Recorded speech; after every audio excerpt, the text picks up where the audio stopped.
یہ ہے جی ہمارا پہلا سوال. اور افتخار احمد صاحب جو ہیں, میرا خیال ہے کیرتی آزاد صاحب کو کہیں اوپننگ کرنے کے لیے. جی کیرتی آزاد کیرتی آزاد صاحب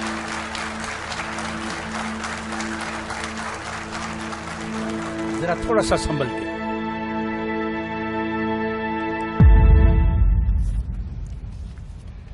شکریہ.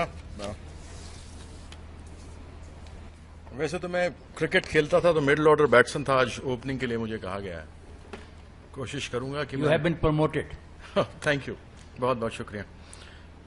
سب سے پہلے تو مجھے اس پرشن پہ ہی جو آپ نے یہ سوال مجھ سے پوچھا ہے, مجھے اس پر ہی سوال ایک بہت بڑا سوالیہ نشان لگتا ہے.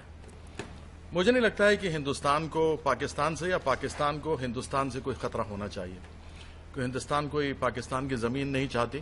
ویسے ہی ہمارے پاس 120 کروڑ لوگ ہیں جن کی سمسیاؤں کے لیے جوجھتے رہتے ہیں. ہم اپنے دیش میں الگ الگ اچھے بل ان کے لیے نکالتے رہے ہیں, اور پھر پاکستان کی زمین لیں یا لوگوں کو لینے کے ہمارے من میں کوئی کوشش ہو تو ایسی کوئی بات نہیں کہ 20 کروڑ لوگ اور ہم اپنے سر پر بٹھائیں. لیکن یہ ضروری ہے کہ اس 21ویں شتابدی میں 21st سینچری میں ہم لوگ جو آگے بڑھ رہے ہیں, اس 21st سینچری میں ہم لوگ کو ساتھ مل کر آگے کام کرنا ہوگا. میں صرف ایک مثال دینا چاہتا ہوں. میں میرٹس آف دا کیس پر نہیں جاتا. آپ کی سورنٹی اس دن خطرے میں پڑ گئی تھی, میں پاکستان کی بات کر رہا ہوں, جب یونائٹڈ اسٹیٹس آف امریکہ آپ کے دیش میں گھس کر بنا آپ سے پوچھے ہوئے اپوٹ آباد میں حملہ کر گیا اور چپ چاپ نکل بھی گیا اور آپ سے پوچھا تک نہیں. خطرہ اندر سے نہیں, خطرہ باہر سے ہے.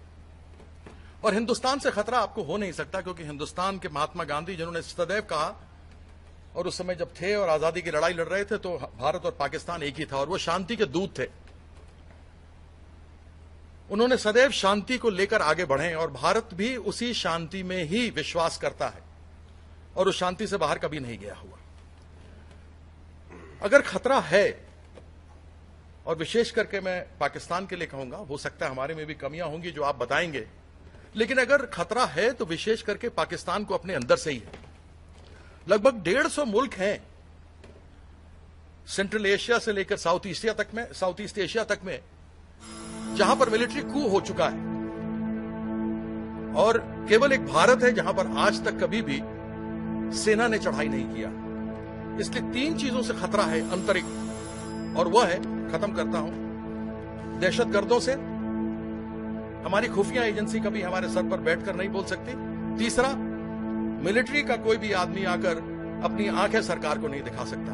یہ کیول میں اشارے میں بات بتا رہا ہوں. یہ 3 خطرے سے اگر آپ اوپر رہیں تو بھارت بھی آگے بڑھ رہا ہے, اور آگے بڑھ کر ہمیں اچھے کاموں کو کرنا چاہیے, جس کی مثالیں میں آپ کے سامنے رکھوں گا جب یہ ڈیبیٹ آگے چلے گی. بہت بہت شکریہ.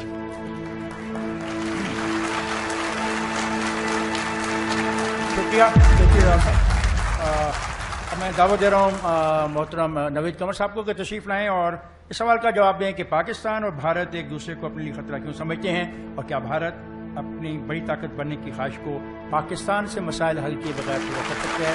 جناب نوید قمر. شکریہ صاحب.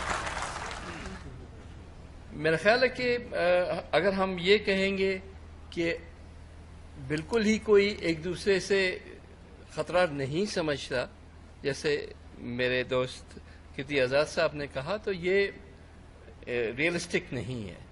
اگر ہم اپنی تاریخ کو دیکھیں تو پھر ہم یہ نہیں بھول سکتے کہ جو جنگیں ہوئی ہیں, 65 کی جنگ ہوئی ہو یا 71 کی ہوئی ہو, یا اور جو بیچ میں کانفلکٹس ہوئے ہوں, تو یہ تو ضرور ایک سائیکولوجیکل اوور ہینگ ہوتا ہے ان تمام چیزوں کا, کہ جو کہ ہر وقت ہمیں چوکنا کرتا ہے, ان کو بھی اور ہمیں بھی. اور یہ بھی ضرور ہے کہ جب بیلنس آف پاور کی ہم بات کرتے ہیں تو ملٹری ٹرمز میں, اور خاص کر اب نیوکلیئر ٹرمز میں, یہ بیلنس آف پاور جو ہے انڈیا پاکستان کا جو ہے وہ ہمیشہ ایک دوسرے کے ساتھ رہا ہے, اور خاص کر پاکستان کو تو ڈائریکٹلی جو ہے جو یہاں بھی بیلنس رکھنا ہوتا ہے وہ انڈیا کے ساتھ اس حساب سے رکھنا ہوتا ہے. لیکن اب وقت آ گیا ہے حالات چینج ہو گئے جہاں اب ہمیں ان تمام چیزوں سے آگے بڑھنے کی ضرورت ہے.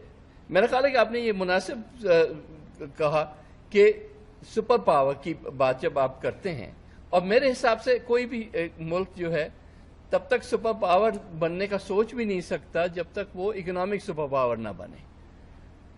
اور اکنامک سپر پاور بننے کے لیے آپ کو ریجن میں ایک نہ صرف ہارمونی چاہیے بلکہ آپ کو ایک ریجنل گروتھ کی ضرورت ہوتی ہے.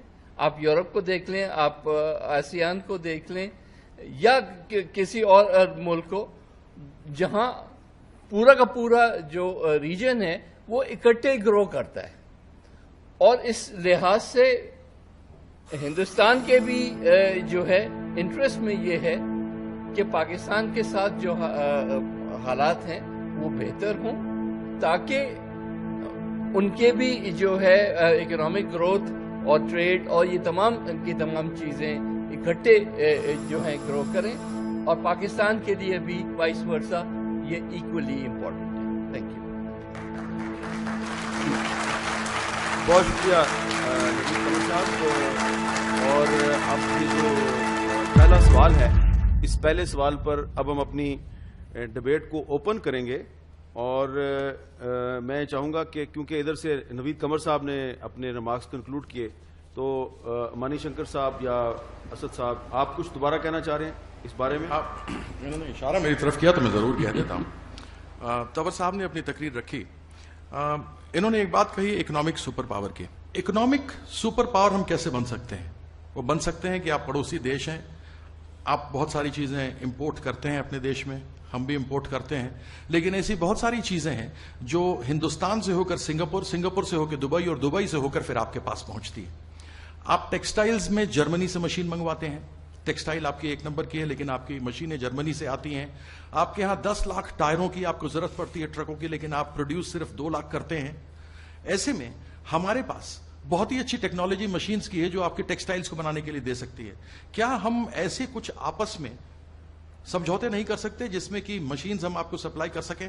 ہم آپ کو 10 لاکھ ٹائرز، اس میں سے 8 لاکھ ٹائر کی آپ کو ضرورت ہے، ہم آپ کو دے سکتے ہیں، لیکن ہندوستان سے جو ٹائر آتے ہیں اس پہ 60% آپ کا ٹیکس لگتا ہے، اور اس لیے وہ سمگل ہوتا ہے. اور جب سمگل ہوتا ہے سامان تو پھر آرتھک استھتی پر، آپ کے اکنامکس کے اوپر بہت بڑا افیکٹ آپ پر بھی اور ہمارے پر بھی کرتا ہے. کرتے جو آپ نے بات کی ہے وہ ٹرسٹ ڈیفیسٹ کی بات کر رہے ہیں، یہی آپ اصل میں کہہ رہے ہیں نا.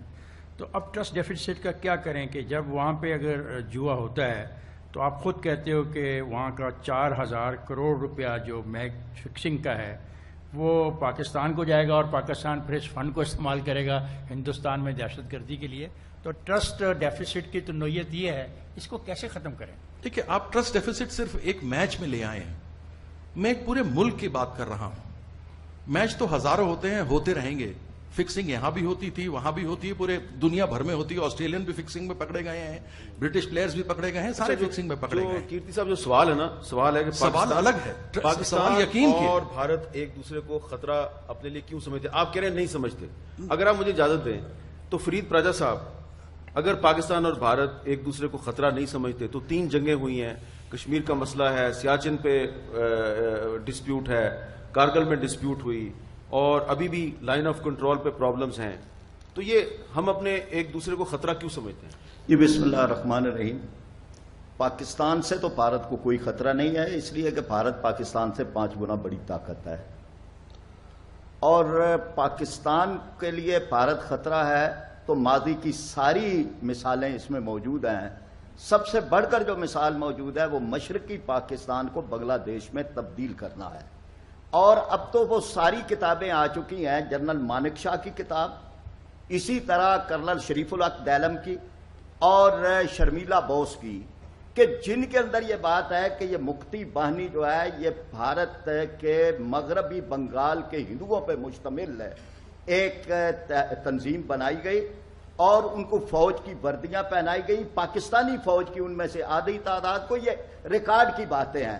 اور جنرل اوبان سنگھ وہ مکتی باہنی کے سربراہ تھے، اور ایک پورا کھیل کر کے پاکستان کو 2 لخت کر دیا گیا. تو ہم جب بات کرتے ہیں تو ہمارے تو ماضی کے تجربات ہیں. آپ کیا تجویز کرتے ہو کہ کیرتی نے جو بات کہی کہ ایک جنگی جنون بند کر دیں، یہ نہ سمجھیں کہ یہ کسی کو